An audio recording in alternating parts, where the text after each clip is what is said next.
سب سے پہلی بات تو یہ ہے کہ اگر یہ فیصلہ واپس لے لیا گیا ہے تو قابل تحسین ہے اور اچھی بات ہے، مگر میں اس سلسلے میں چند نکات پیش کرنا ضروری سمجھتا ہوں۔ سب سے پہلا نقطہ یہ ہے کہ اس وقت دنیا میں کرونے کا ایک شدید بحران چل رہا ہے، ملکوں کو اپنی جنگیں بھول گئی ہیں، بین الممالک سفری رابطے منقطع ہو چکے ہیں، معیشتیں بند ہو گئی ہیں، اسی طرح ایئر لائنز بند ہو گئی ہیں، اسٹاک ایکسچینج، بینک، دنیا بھر کی ساری معیشتیں جام ہو کر کے رہ گئی ہیں۔ ایسے نازک وقت میں جبکہ پاکستان میں بھی کرونا اور بھوک کا شدید بحران چل رہا ہے، ایسے حساس اور نازک ترین دور اور وقت کے اندر قادیانیوں کو اقلیتی کمیشن میں شامل کرنے کے فیصلے کی تک اور ضرورت کیا ہے، اس کی ضرورت کیا آن پڑی ہے، یہ ہے سب سے اہم پہلا سوال اور اہم ترین نقطہ۔ اور دوسرا نقطہ جو اس کے اندر بڑا ہی قابل غور ہے وہ یہ کہ دیکھیں یہ ایک دستوری کمیٹی بنائی جا رہی ہے، دستوری کمیٹی ہے نا، اس لیے کہ یہ جب حکومت ایک کمیٹی، حکومت ایک کونسل، حکومت ایک کمیشن تشکیل دے رہی ہے تو اس کو غیر قانونی کمیٹی تو نہیں کہا جائے گا، وہ ایک دستوری کمیٹی ہے۔ اب صورتحال یہ ہے، عجیب بات یہ ہے کہ قادیانی دستور کو مانتے نہیں ہیں،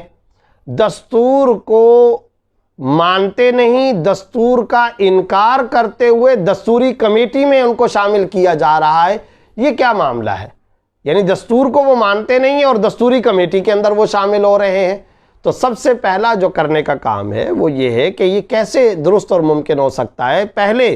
تو ان کو یہ کہا جائے کہ وہ دستور کو مانیں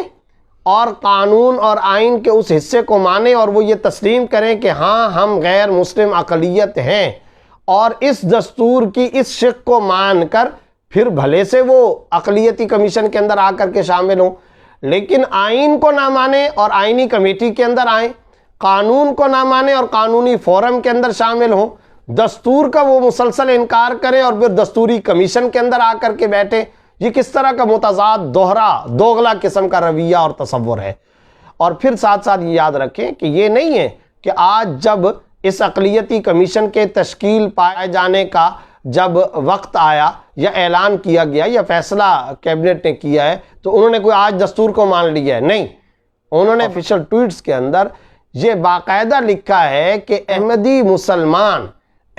مسلمانوں کو نیشنل کمیشن کے اندر شامل کیا گیا ہے by the order of the P M. وہ باقاعدہ اپنے ٹویٹس کے اندر یہ لکھ رہے ہیں، اس میں وہ اپنے آپ کو احمدیز مسلم کہہ رہے ہیں، گویا وہ پھر ایک مرتبہ اس بات کا اظہار کر رہے ہیں۔ یہاں ہماری کچھ حکومت کے حامی لوگوں نے یہ کہا ہے کہ جناب ان کو 74 کے اندر غیر مسلم اقلیت قرار دیا گیا تھا، تو آج جب اقلیتی کمیشن ہے تو اس اقلیتی کمیشن کے اندر ان کو شامل کیا جا رہا ہے، گویا ریاست ایک مرتبہ پھر تجدید کر رہی ہے کہ یہ غیر مسلم اقلیت ہیں۔ ارے بھائی، اگر ریاست تجدید کر رہی ہے تو ان کو بھی دیکھیں کہ وہ انکار کی مسلسل تجدید کر رہے ہیں، وہ ریاست کے اس قانون کو، آئین کو، دستور کو نہ ماننے کا مسلسل اور دوبارہ اور تازہ انکار کر رہے ہیں۔ تو اصل نقطہ یہی ہے کہ دستوری کمیٹی میں وہ شامل ہوتے ہیں اور دستور کو نہیں مانتے۔ اس تصور کے ساتھ ایسے اقدام کی ہرگز حمایت نہیں کی جا سکتی۔ ساتھ ہی ساتھ یہ نقطہ بھی ذہن کے اندر رہے کہ 74 میں بھٹو صاحب کی طرف سے باقاعدہ انہیں قومی اسمبلی اور پنجاب اسمبلی کے اندر غیر مسلم قادیانی کمیونٹی کی نمائندگی کے لیے باقاعدہ آفر کی گئی اور ان کی نمائندگی کا بندوبست اور انتظام کیا گیا۔ اس موقع پر انہوں نے اس اسٹیٹس کے ساتھ نمائندگی سے انکار کر دیا تھا اور کہا کہ ہم قانون کو نہیں مانتے کہ ہم غیر مسلم اقلیت ہیں۔ اس موقع پر انہوں نے اس کا انکار کیا۔ آج 45 سال بعد وہ کیوں ویلکم کر رہے ہیں، وہ کیوں خوشی کا اظہار کر رہے ہیں؟ مشکوک تصور یہ ہے، اصل میں یہ ایک چور دروازہ ہے اور اس کے پیچھے یہ ایک ڈیزائنڈ پلانٹڈ ایک منصوبہ ہے جس کے بظاہر وادی النظر کے اندر جو خد و خال نظر آتے ہیں وہ دراصل یہ کہ ان قومی آئینی فورم کے اندر یہ آ کر کے بیٹھیں گے اور پھر اس کے اندر قادیانیوں کے اشتراک کے بعد وہ اپنے تمام تر حقوق حاصل کرنے کی کوشش کریں گے، مثلا مسلمانوں کے طرز پر عبادات کا تصور، اسی طرح اس قانونی فورم اور کمیشن کے اندر بیٹھ کر کے وہ باقاعدہ کرتارپور کے ذریعے قادیان کے اندر آمد و رفت کا راستہ کھولنا چاہتے ہیں، اور اسی طرح قومی اور صوبائی اسمبلی کے الیکشن کے لڑنے کا وہ ایک راستہ کھولنا چاہتے ہیں۔ یہ ایک مشکوک چور دروازہ ہے۔ ہم یہ سمجھتے ہیں